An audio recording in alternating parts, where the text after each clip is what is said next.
Welcome back to The Explainer. Okay, so today we are stepping into a genuinely chilling, grimdark parable derived directly from our source text about the kingdom of Landaria.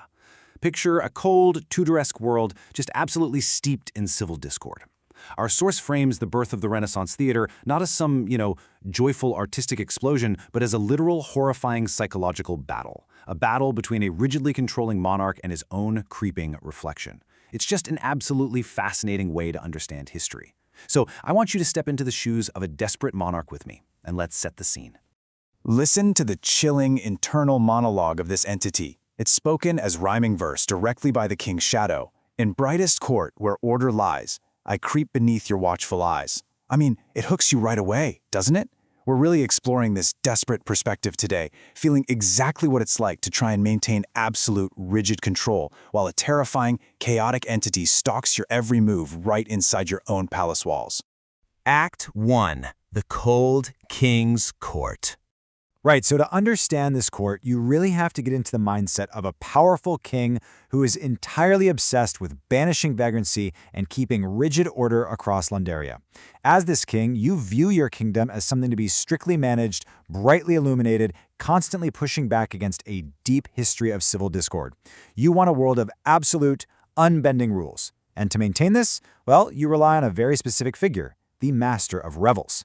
Now, this isn't some simple event planner. Our source defines this role as the cold, ultimate enforcer of the king's order. The Master of Revels manages the masques and court entertainments not for fun, but to mandate stability. He is literally the enforcer of the Tudor crown's rigid light, making absolutely sure nothing unpredictable happens within those palace walls. This setup brilliantly illustrates the core conflict. On one side, you have your controlled domain, order, enforced by strict laws in a bright, sterile court. On the other side is chaos, and this represents the messy, episodic reality outside the palace gates, the vagrants, the morality plays, the restless actors, and those muddy bear-baiting pits. As the king, you are desperately trying to lock all of that out. But, well, as we'll see, you simply can't lock out your own reflection. Act 2. The Shadow's Whispering Reach. Okay, this is where the story turns into a true horror narrative. We transition from the bright, safe court to a darker figure that just persistently follows you, the monarch.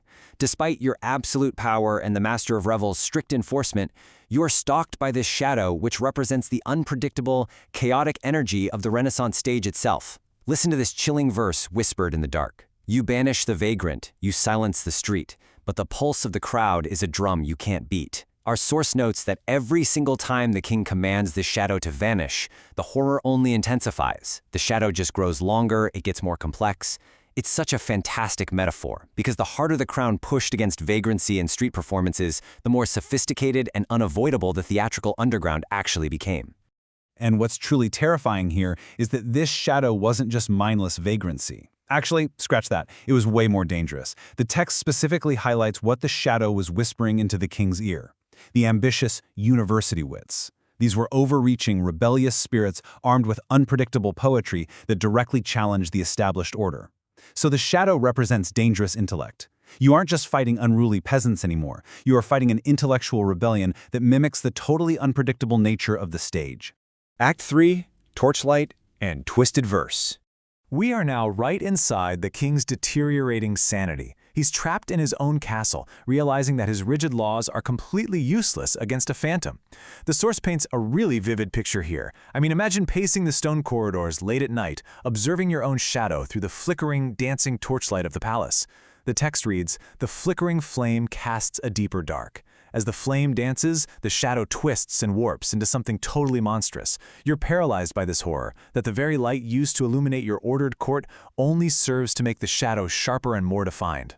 So the absolutely crucial point is summarized right here. The master becomes the servant. This is a terrifying role reversal for an absolute monarch. The king realizes he cannot destroy the shadow. I mean, you can't execute a reflection, right? By fighting it, he's only feeding it.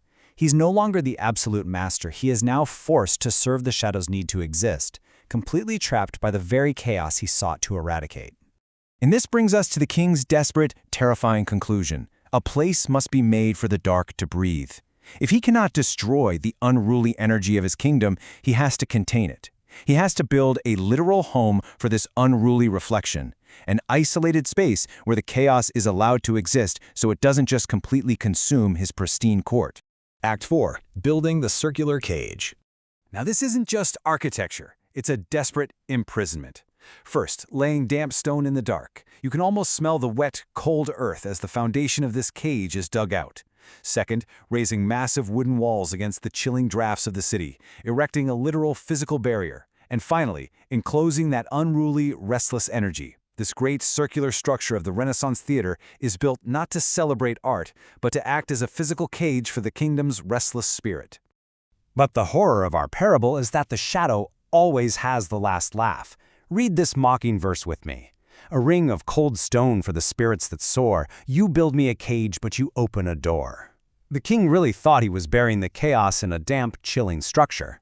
But by giving the people a place to gather and witness the reflection of their own struggles, he inadvertently gave them a unified voice. The cage was actually a gateway all along.